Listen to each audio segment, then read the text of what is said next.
what is your name? My name is Frank Patterson. What is your job? Oh, got my job. Currently I am lead animator at Nickelodeon. Can you list the past companies you've worked for? A lot of my work before this was freelance. I've done a few short film stuff for a gentleman named Robert Rugen. He was kind of how I got my start out of college. Then I worked for Hangman Digital, a small place in New York. And then I worked for Spontaneous, another studio in New York. Mr. Wonderful, PsyOp, UV Factory, which is no longer around, sadly. It was a wonderful place to work. I think that covers it. I might be missing some places. When you do freelance, you kind of forget some of the places. All right. And while working for those companies, what were the titles that you've held at them? Generally speaking, most of them I was just freelance animator. On some of the things for the gentleman Robert Rugen, I was lead animator. So I've generally bounced back and forth between being a lead and being just a freelance guy in there to get the job done. What were some of the projects that you've done that have aired on television, whether they be commercial projects or TV shows? I've worked on some very not sexy projects that have aired on television. I've worked on stuff for Tenna, is a brand of, I believe they are overactive bladder pads. I do work on a spot for one of those. With a dancing package I've worked on a facial cream by Estee Lauder called La Mer, and it was this short film. I know it aired at locations that they had. I just worked on a Nasacort commercial, and those are the ones that have aired on TV. The current project I'm doing is on the Blazing the Monster Machine smart video project. So we basically take the episodes that exist on TV and we modify them for interactive content on tablets. So it's the same story, the same setup, the same shots. We just change the lines of dialogue, we change the acting, we do things like that.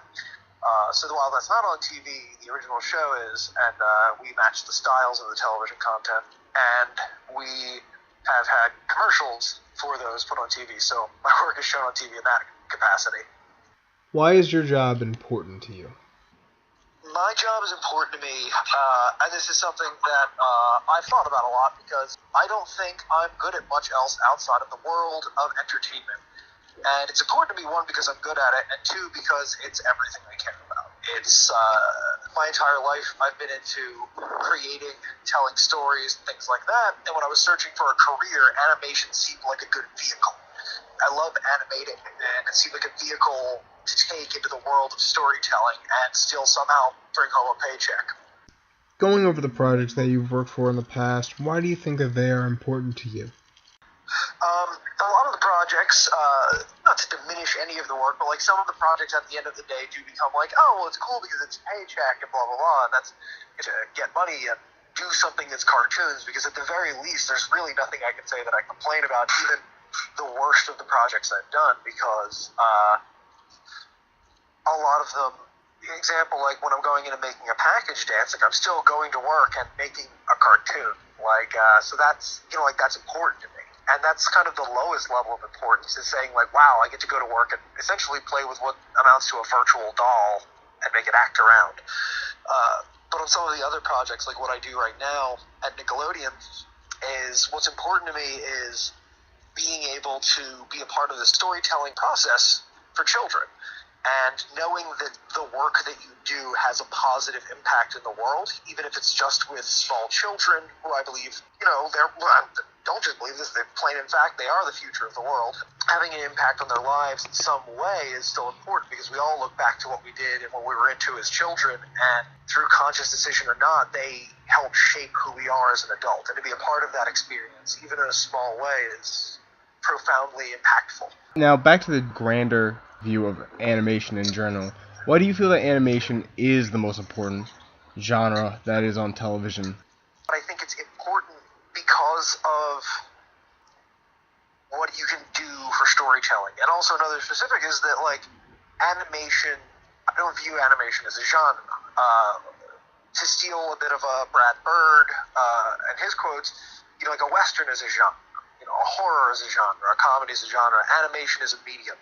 And animation, I think, is important as a medium to appropriately tell stories that don't work with live action.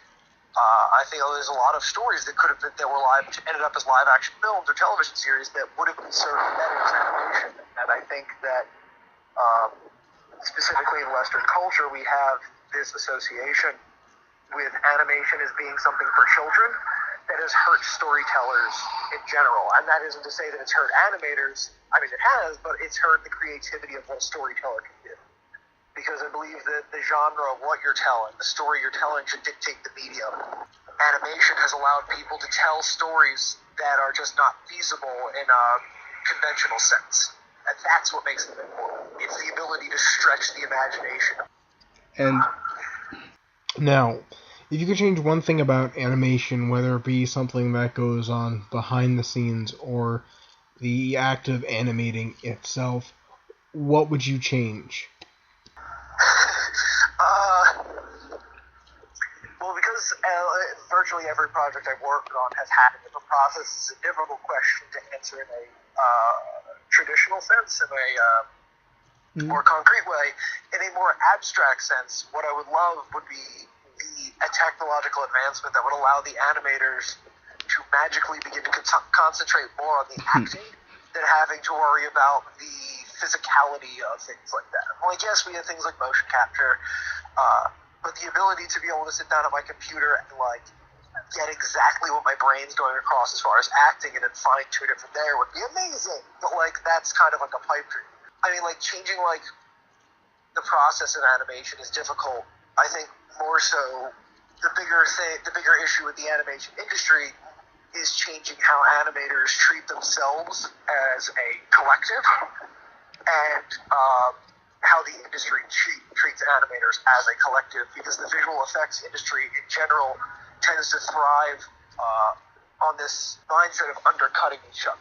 It's like, oh, well, I'm going to cut this budget down so I can get it, and I want to get it, and I want to get it. So everyone keeps undercutting each other to get the project, to get the work, because getting the work is better than not getting the work. And as a result, we have an industry of people that are not valuing themselves and their dollar, and we also have an industry of people that are taking advantage of that. And that, I think, is the greatest downfall of the animation industry. And obviously it's worse in other places. You know, going to Eastern culture, animators make below living wage, and it's impossibly low money. And, you know, like here in the States, it's bad, but it's not that bad. And I think that's it. Like, you know, just putting the value at the skill level of what these artists are doing. People love it, people want it, and people should, you know, like, companies should be willing to pay the appropriate amounts for these things. now more on to you. What shows did you watch that made you want to pursue a career in animation? Well, most of it was animation. Most of what I watch now is that I'm really into is still animation, and it's not because of anything other than I tend to like the way those stories are told. And a lot of my opinions of what I answered your previous question about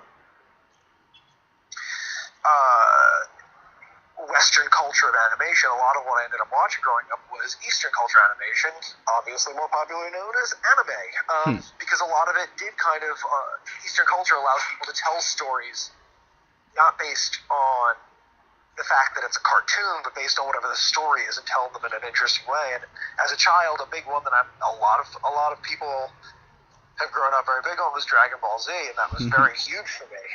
You know, like, and I know that the popular association with it, but it got me into, that show really got me into anime. And not only did it really get me into anime, it got me into reading mangas. It got me into different forms of storytelling, and I was able to branch out into other shows like Full Metal Alchemist and Evangelion and different things like that I never would have seen, that I used to actually scoff at before I started watching them. So yeah, like, Dragon Ball was really big for me when I was a kid. Like, definitely the most impactful on not only who I am today as a person and as a worker, but also as far as the media I currently consume. Okay. And do you think you're watching older shows now as an animator, going back to research different techniques you could use, or are you watching newer shows? It's a little B. If I'm going to be honest, little A, little B. Because I think that I think that Japanese animation has, they've kind of, in my opinion, I say mastered in a loose way, because I feel like it's impossible to master anything. You will always get better. People will always get better. but they've mastered how to do limited animation in a very smart way. You watch a lot of their shows, and there's not a lot of frames being drawn, but they're doing it with the appropriate timing to create an emphasis on movement and style that carries the appropriate energy and scene choreography across. That I think is inspiring and is something that I could draw from in the work that I do. And yeah, so I mean, I look at both like modern things that I think are particularly interesting, and I also look at some of the older ones, some of the best examples of the older ones. Like there are certain, like to go back to Dragon Ball, like there's obviously some lower quality animation in there, but certain parts of there's you can tell when they had their A team on, and those are the things that I look at. I'm like, okay, how did they do this shot composition? How did they tell this story? How did they get this kind of movement across? How did they make this kind of action read well? And one more thing before we finish up.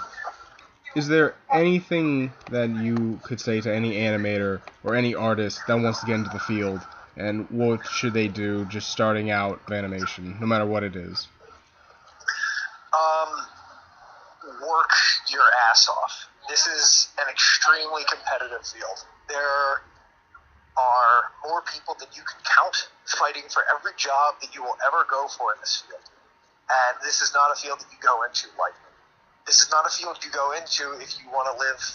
And if you like, this is not a field you go into if you want to, like make sure that you're financially stable. You go into this because you love it. You go into it because it's your passion.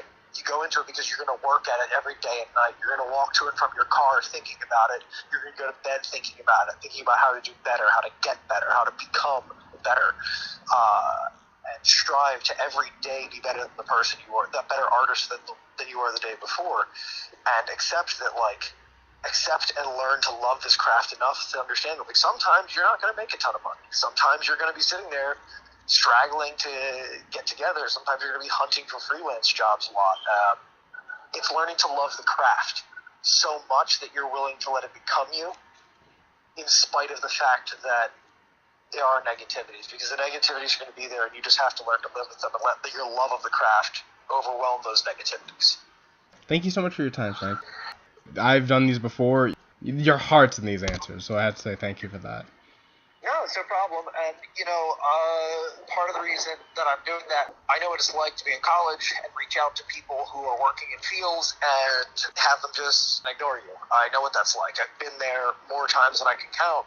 And I've consciously made a decision now that I'm working in this industry, and now that I've been lucky enough to be gainfully employed in this industry, that I wouldn't be that kind of person. That if someone's going to be reaching out to me for anything, you return the favor. You do what you can. And in hope that, when you go out there and become a successful individual in your field, you'll do the same thing.